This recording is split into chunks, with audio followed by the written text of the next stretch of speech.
Get comfortable. Get comfortable. I think that was your finest work, Seth. Beautiful. Thank you, Ann, you ass kisser.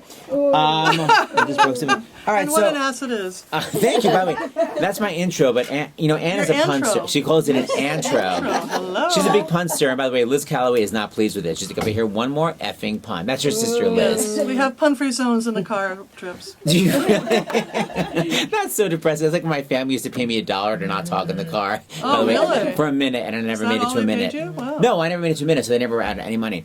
And now there's a brand new CD. It's called The Hope of Hanukkah. It's I'm sorry, The Hope of Christmas. I see the CH, I immediately think Hanukkah. It's The Hope of Christmas. It's Ann Hampton Callaway. You know, is like one of the most amazing musicians ever. Now, first of all, is this going to be? I know the CD just came out really, really recently, and I assume it's just on sale everywhere, right? iTunes. Everywhere. You just Saks Fifth Avenue. I'm just kidding. Basic. What should No, be but though? iTunes, Amazon.com, and all the money goes to MC Jazz, which is a wonderful organization that provides music education to kids, and it's a very artistic outpour of wonderful support for inner city kids. Really? I was just talking about how the music education is lacking so much in public schools now. So the money goes towards helping kids. Yeah, Manchester Craftsmen'S Guild has this amazing artistic policy. They put out these fabulous records, they produce beautiful products, and then all the money goes to this. So That is amazing. Wonderful. And is it just for New York or is it America?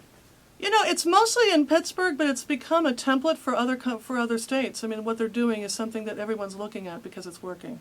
That's great. It's like I always feel like there's so many separate organizations. It'd be so great if they could just all combine into one. Because Andrew Lloyd Webber just gives like $150,000 to New York City public schools for music education. But it'd be nice if it was just one organization that could just dole it out everywhere. School of America. Yeah. Yeah, basically, exactly. Seth School. How Well, you know about what? I'm that? actually thinking of starting a New York City student chorus because there's no New York City chorus. Are you kidding? Oh, what a great idea. Yeah, I'm thinking of starting that because so many schools have cut the chorus. I'm like, what if I just called the city chorus and any public school kid could be in it? I'm going to do it on the weekend. So back at you. So Ann Hampton Callaway, Cool. the CD just came out, The Hope of Christmas. Now, is there a concert that's going to go alongside with it? Is there a concert? Yeah. You know, I'm going to be doing concerts around the country in December, so I'm going to be working with a big band that was part of the recording. Marty Ashby and Jay Ashby, his brother, will be a part of that. So I'll be in Pittsburgh, and I'll be doing some of the songs in... Actually, one of the songs I'll be doing in my upcoming run at 54 Below, Feinstein's 54 Below. Feinstein's 54 That's Below. right. He's now a partner. Thank you, Michael. And I'll be there November 22nd through the 28th, so listeners can come and The enjoy... Hope of Thanksgiving. It's actually a tribute. I'm celebrating women songwriters. And, How yeah. sexist. What about the Yes. male songwriters? You're leaving them out. But, wait, I love it. So it's going to be all female songwriters. Okay, we'll talk about that in a second because there's 1,000 things I want to focus on. First of all, I just want you... I'm obsessed with Ann's voice because even the speaking voice is the most melodious, perfectly placed. Okay, so why don't we just have you do a song and then we'll talk more. What did you bring to entertain us with live? I brought two songs that I wrote with Bill Schermerhorn. This song, the CD, is a very exciting CD that it turned out so much better than I ever dreamed. It's all his lyrics, and then I wrote two of the melodies, Michael Feinstein, Matthew Sklar, beautiful composers, and it's all new songs. I mean, we hear the same 12 songs every single year, 20,000 No, the songs. same 12 songs. Same 12 Hanukkah. So By the way, here's there's one Hanukkah song. You're complaining about 12 Christmas songs? Son of a... Anyway, but go on. I love Hanukkah and Santa Monica. I want to put that in That's one of them. my repertoire. But anyway, this is a song I wrote. Bill gave me the lyrics, and I think it's certainly the spirit of what the CD's about. It's called The Hope of Christmas.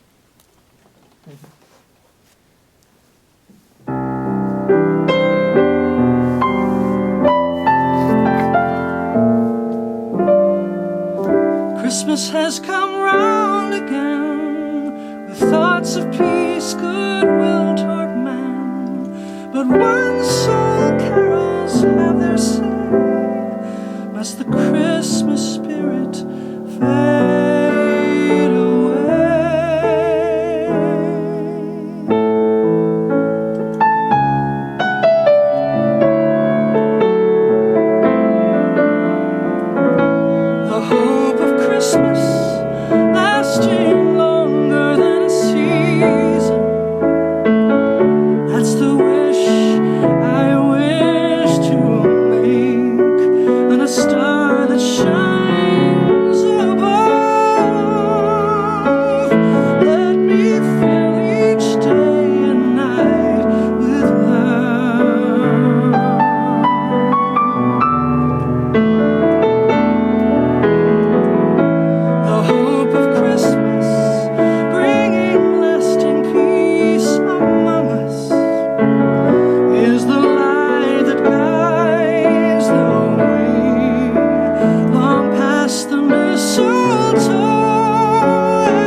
also play for herself.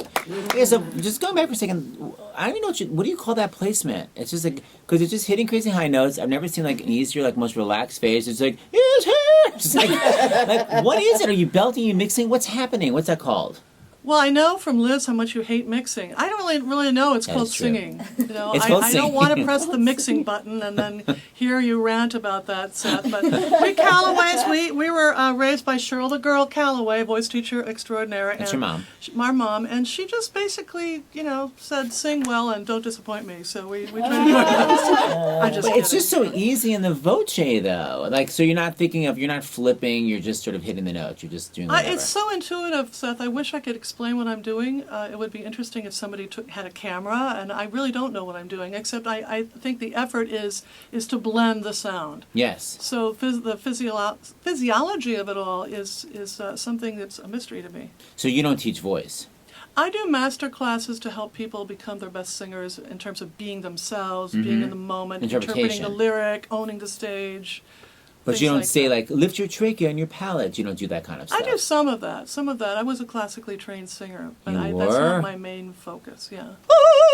Oh, God. First of all, it sounds great, but what the hell? Did you want to be an opera singer? I did for a while. I'm a Gemini, so I have many twins to please. Oh, God, she's got to It's stop. hard being me. I love it. Now, what about your acting career, though? Because I feel you're the only one that's like... I know My there's been- acting career? I feel like you got a delicious Tony nomination for Swing, and then like you never hit the boards again. You become this concert artist. Don't you want to do a show? I am so busy with my concert artistry that literally booked well into each year for the rest of my life. So I would love to do that a is show. nice. You would like to do I would acting? love to do a show. If the right show came along, I'd say, "Hey guys, give me a break. Let me just focus on this." I would absolutely. I will never forget the last show of Swing. That was the Broadway show she was Tony nominated for. It was such a thrilling experience, and the last applause went on for 10 minutes, and I just thought I want to come back and I want to do a book show this time. Yeah. Well, I saw Imelda Staunton do Mama Rose in London. In Oh my London. God, that performance! And that's one of those roles that I think, could I possibly ever do? Yes. Mame is another role Yes. I love. I love those big-hearted, what about sassy Sally women. Durant though? And Follies, she sounds so great on it. Maybe. The Dorothy Collins part, Losing My Mind. I just think you'd be so great. Oh yes. It'd be fun if you had like Liz as Phyllis. Exactly. The two of you opposite each other in Follies. Well, and I've always threatened Liz with writing a musical called Puns. Just kidding. Oh my God, she would kill you. For the two of us to do. And the object would be like, how many people would leave the audience from too many puns? Everybody. I'm going to go with your sister. We're doing the cruise I to know. Vietnam. Well, you guys have a great time together. She sends her love. She's on a plane trip to San Francisco and then going to Australia. So. Right, she's coming on the Playboy cruise from Australia? Oh my Yes, God. it's hard being her. It's so crazy. I know, exactly. So when you talk about having these concert dates booked, so what did, people say, you travel so much, but they say that to me, but how often do you travel? I'm usually on an airplane every week. Me too. Yeah, so- And what's your ritual? Like, do you have a special bag? Like, do you have one bag that's always packed? What's your dealio? I frequently am semi-packed all the time. I never unpack everything. There's so many things that I always keep with me. I have my Toomey bag that has where I put my computer and my iPad and all my music and my jewelry and my stilettos. And you carry that on? Yes, I do the on. carry-on stuff of the important stuff. I had some serious baggage stolen by Delta, supposedly Delta employees last year, and so I'm very guarded about what I take and What I was don't. stolen? Oh, a lot. Your A high lot of notes? important gowns, a lot of some of my finest jewelry. It was just awful. Oh my So, How do you know that the employee stole it? one of the employees said that's probably what happened. A lot of that happens this time of year, and he was very very blasé about it. There's no security there. I hope it's improved. Oh So my. LaGuardia is still a third world country like Sort that. of. It is very just like every man for himself. They just have bags Yeah. traveling around. So I Wait. don't carry beautiful luggage anymore, except for my little carry-on bag. The rest of the stuff is just, some crappy suitcase that I'll throw away in about 3 months. Every 3 months I'll buy a crappy suitcase. So. No, I'm just the same way. And are you an aisle seat or a window seat? I'm a left aisle seat. And- Wow, is that specific? Now tell Yes, me why. because I'm right-handed and I do a lot of songwriting on airplane trips. That's one of the reasons I love flying is because, oh good, I get to write. I'm the same way because it gives me unlimited writing time and or reading time. But you do it by hand? What are you, from 1941? No, I don't. I have on my iPad, have a journal, and I try to write songs on that or poems on that. And then I have it in my mind, and I have my virtual piano app. And if I can't hear what note it is, I'll write out the notes above the thing. But I'll go to the piano sometimes, and then I'll just write all this stuff, and then get to a piano as soon as possible to make sure that I was right. And sometimes I'll be, holding my voice memo up to my mouth and singing really quietly in the bathroom. Totally. No smoking, but belting aloud. That's right. Well, let me ask you, so when you write on your iPad, do you actually have an app that handwrites it, or you have an app? No, I type it out. So what does it matter if you're right-handed? I don't do musical notation. I do the words and then the music above it. And I usually write like Cole Porter did at the same time. It kind of comes together. So when you write the music notes, you mean you write A, B flat. You don't. Yes. You don't draw. You don't. No, I don't draw that. No. Oh, Isn't that wow. weird? Yeah. Now, what about the person next to you? Are they like, "What are you doing?" No, I try to be as. Occasionally, I'll have the person, but a lot of people are so self-absorbed they really could care less. 100%. Yeah.